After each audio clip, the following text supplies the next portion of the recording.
வணக்கம். திருச்சிற்றம்பலம். இந்திரேஸ்வராய நமக. ஆண்டோர்களே, சான்றோர்களே,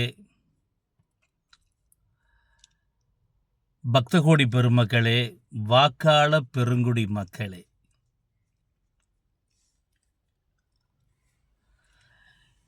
இந்திய சமூக அரசியல் கட்டமைப்புகளில்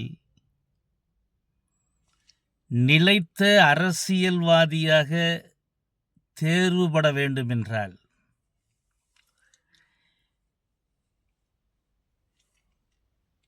இந்தியாவில் இருக்கக்கூடிய சமூக கட்டமைப்பை மாநிலம் வாரியாக நாம் புரிந்து கொள்ளல் அவசியம். நாம் எந்த மாநிலத்தில் பிறந்திருக்கிறோமோ அந்த மாநிலத்தில் அந்த மக்களுக்கான பண்பாடு, கலாச்சாரம், நாகரிகம், ஆன்மீகம் ஆகியவற்றை தெளிவாக புரிந்து கொண்டு உணர்ந்து கொண்டு அந்த மக்களோடு மக்களாக வாழ்ந்து இயக்கமாக இயங்கி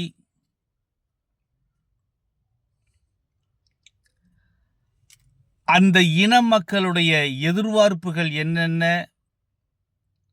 அந்த இனத்தின் அரசியல், சமூகம், பொருளாதாரம் ஆகிய அடிப்படைகளில் தோல்விக்கான காரணங்கள் என்ன என்பதையெல்லாம் அரசியல்வாதியாக வர வேண்டும் என்பவர்கள் உணர்ந்து கொள்ள வேண்டிய கட்டாயம் இருக்கிறது. பல்கலைக்கழகங்கள் இதை கற்றுத்தராது. நாம் படிக்கின்ற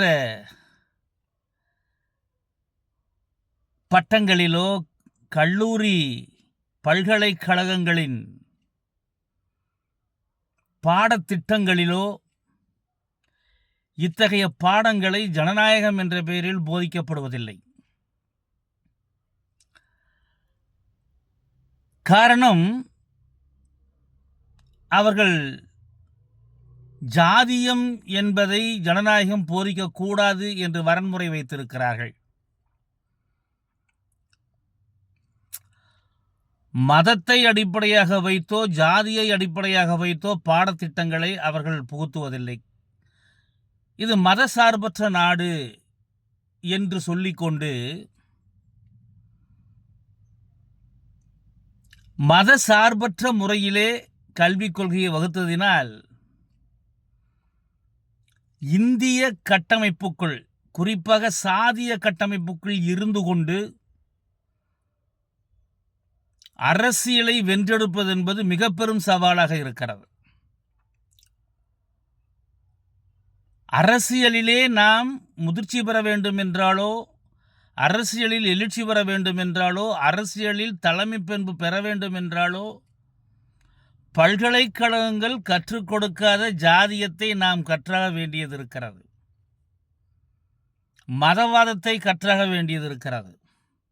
மதவாதிகளும் சாதியவாதிகளும் எவ்வாறெல்லாம் அரசியலிலே சித்து விளையாட்டுக்கள் விளையாடி ஓட்டுக்களை பெறுகிறார்கள் என்ற கல்வியை, ஞானத்தை, சூத்திரத்தை சிறந்த முறையிலே கற்றுக்கொள்ள வேண்டும் என்றால் தான் பிறந்த இனத்தோடு ஒருவன் தன்னை இணைத்து கொண்டு இனத்தினுடைய தோல்விகளுக்கான காரணங்களை கண்டுபிடித்து அந்த தோல்விகளை தன்னுடைய மக்களுக்கு பாடமாக புகட்டி இந்த தோல்விகளிலிருந்து மீண்டு வருவது எப்படி என்றெல்லாம் தன்னையும் தன்னை சார்ந்த இனத்தாருக்கும் பாடத்தினை புகற்றி தெளிவு பெற வைத்து ஒரு இனமாக தன் இனத்தை ஒரு இயக்கமாகவே மாற்றுவது, தான் பிறந்த இனத்தை இயக்கமாக மாற்றி அரசியலை உருவாக்கி அரசியல்வாதி உருவானால் அவன் தனித்தன்மையான அரசியல்வாதியாக விளங்க முடியும். தன்னிடம் பணம் இருக்கலாம், பல்கலைக்கழகங்கள் கொடுத்த பட்டங்கள் இருக்கலாம். ஆனால் இந்த பட்டங்களும் பணமும் மட்டுமே அரசியல்வாதியாக நம்மை உருவாக்கி விடாது. அதையும் தாண்டி தான் பிறந்த இனத்தின் ஒற்றுமைக்காக, தான் பிறந்த இனத்தின் வெற்றி தோல்விகளுக்காக நன்கு ஆய்ந்து உணர்ந்து முடிவுகளை எடுக்கின்ற வல்லமை இனத்தோடு இயக்கமாக இயங்கிய ஒருவரால் தான் சிறந்த அரசியல்வாதியாக தேர்வு பெற முடியும். ஆக அரசியல்வாதிகளின் அளவுகோல் என்னவென்றால், தான் பிறந்த இனத்தோடு இயக்கமாக இயங்கி இணங்கி இருக்க வேண்டும் என்பதுதான். அவ்வாறு இருந்தால் அவருக்கென்று தனித்த ஓட்டு வங்கி எப்பொழுதுமே நிலைத்திருக்கும். அதுவும் தான் பிறந்த இனத்தில் உண்மையாக, நேர்மையாக, சத்தியமாக நடந்து கொள்பவர்களுக்கு இது சாத்தியம். இல்லை என்றால் தேர்தல் கால பிச்சைக்காரர்களைத்தான் உருவாக்குவோம். தனக்கு கல்வி இருக்கிறது, தன்னிடம் பணம் இருக்கிறது என்று எண்ணிக்கொண்டு ஒரு கட்சியில் போய் இணைந்து கொண்டோம் என்றால் இன்று கட்சிகளெல்லாம் கார்ப்பரேட்டுகளாக மாறிவிட்டன.